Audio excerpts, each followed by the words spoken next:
once again to Red Gaming Tech for your daily dose of the latest gaming news with myself, Amasa. Today is the 17th of September and I have some more news for you today on Rome 2 Total War. Sega has confirmed that the second patch for the game is now available to download on the PC.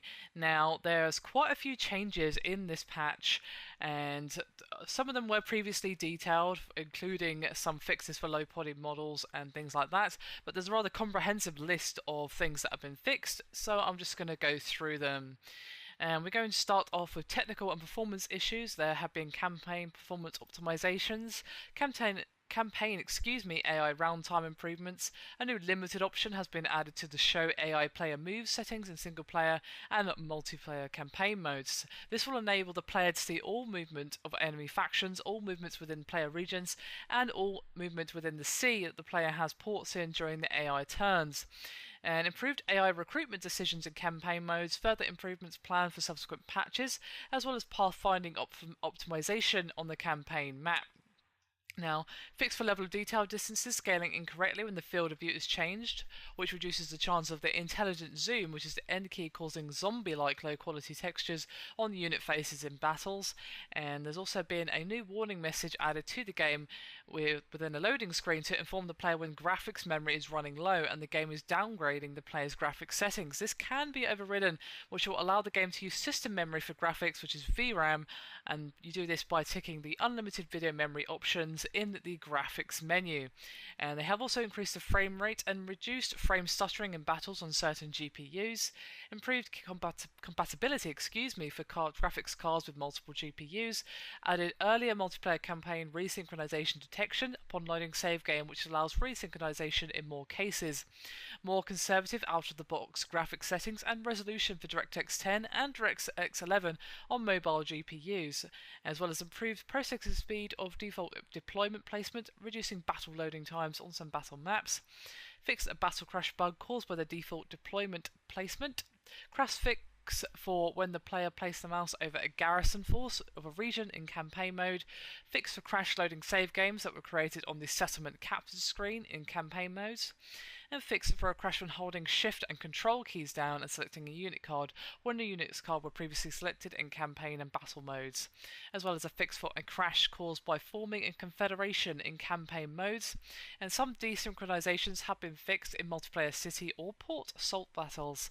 as well as a crash fix where multiple AI reinforcements arrive in a single player siege battle in campaign mode, and fix for a crash in 4v4 custom or multiplayer battles caused by the battle AI, fix for crash when cancelling a game request for a password protecting game while in a multiplayer battle lobby, fix some crashes in multiplayer campaign mode when one player quit the game, it would cause the other player to crash, fixed a multiplayer crash which happened when a client joined a lobby and was being allocated to the wrong slot, fix for a very rare crash, when launching a new campaign, fix rare battlefield loading lockup, fix for a rare crash caused by animal handlers in battles, and fix for a crash that happens when AI unit triggers raise banner special ability when no human units are selected in battles.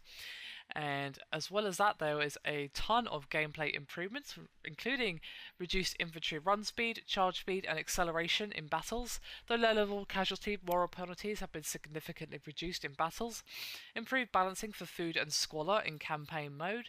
Campaign AI is more likely to make a stand when defending its final settlements, but may still seek out another home if they fear losing the final battle.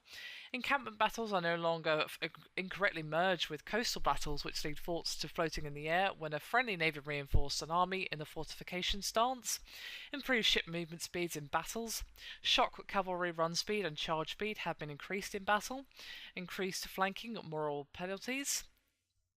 Added icons to indicate activity in the technology and faction screens during a campaign.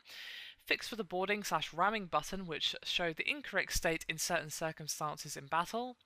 Fix for a bug that sometimes made it impossible to exchange units between a transported land force and another land force on the campaign map.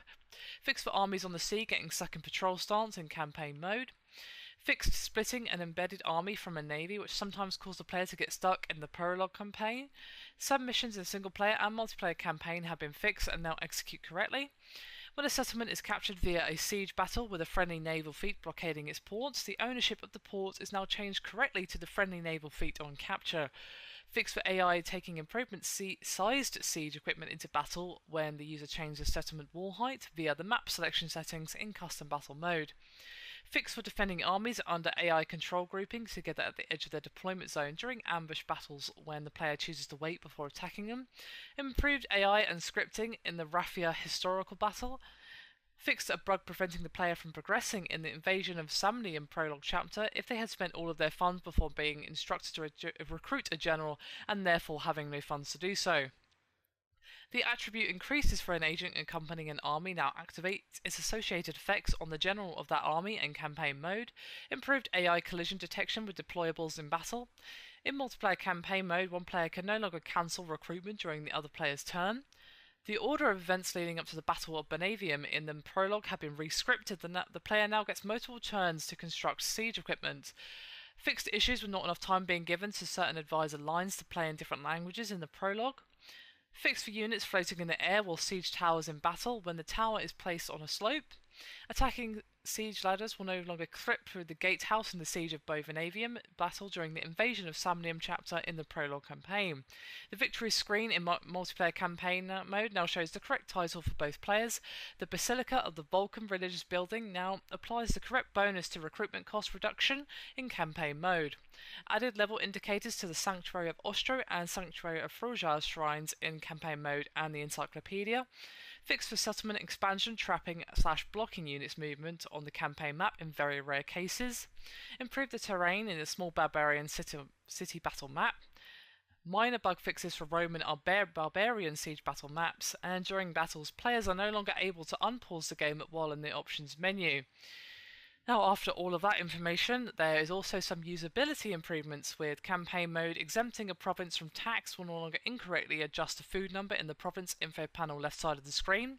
Improved multiplayer lobby discovery, reduced the chance of finding multiplayer lobbies with the wrong battle type. Remove the red tint from the sky in battles. Fix for Rome wasn't built in a day achievement, failing to unlock when its requirements were met in some situations. The Quester achievement should now unlock correctly when completing the prologue campaign. Fix the inability to select the previous faction when an army is automatically loaded due to a battle type change during battle setup. Improved the clarity of stats displayed for slaves' economic effect when placing the mouse over slaves in the province details panel on the campaign map. Fix for rare cases of broken save games in campaign mode. Fix for campaign mode bug where a hostile agent and the player's ship become stuck in the same position with neither one being able to move. Fix for one very rare agent pathfinding issue which caused the game progression to become impossible on campaign mode. Remove the ability to load the wrong type of units into a battle from a saved army preset in custom battle mode. In multiplayer battle setup, unit restrictions related to battle type are no longer desynchronized between the host and the client, so only the correct units can be chosen. Defending armies in an ambush battle can no longer load an army containing fixed artillery and other siege equipment. Fix the tooltip displayed when placing the mouse over the garrison enemy settlements while the settlement is under siege. The public order change per turn stat is now displayed at the sum of all of its contributing factors on the province info panel in campaign mode. Right-clicking on the aggressive, balanced, and protective stance buttons when auto-resolving a battle in campaign mode will now take the player into the encyclopedia where these stances are explained in more detail. More detailed descriptions added to the tooltips for Occupy, Loot, and Raise buttons after successfully capturing a settlement on the campaign map. Improved icons for province effects in campaign mode. Fixed an error with uploading stats when a multiplayer battle was ended prematurely. The forced march movement effect on the campaign map, which looks like a whirlwind, are now correctly removed from the screen when the AI move their army. Correction to the Assault Herex's unit card in the Parthia faction during battles, which had no colour mask and appeared black.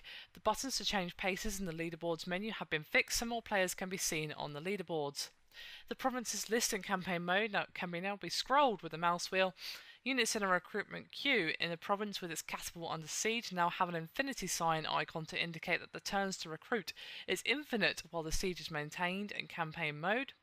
In the controls menu under the Siege settings options, in the main menu, when the player modifies keyboard controls and saves them, the new name for these controls now replaces the classic Total War name.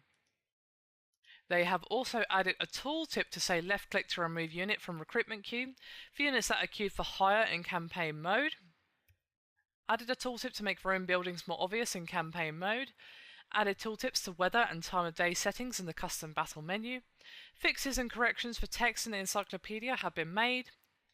Minor text and grammar corrections in campaign mode. Fix for some German text not fitting into the available text space in the campaign mode user interface. Improved text formatting in the objectives panel in campaign mode. Added some localization text fixes for French, Italian, German, Spanish, Czech, Russian, Polish and Turkish. And fixed some missing text on the diplomacy screen in campaign modes. And they've also added a white outline to Armoured Legionnaire unit cards in battle. So there you have it, a ton of information for you to peruse there. And I'm also going to upload an article as well for you today. So if you want to have a more careful and detailed look through that information, feel free to do so. Anyway, that is me done for this video. I hope you've enjoyed it. Thank you very much for watching, and I'll see you next time.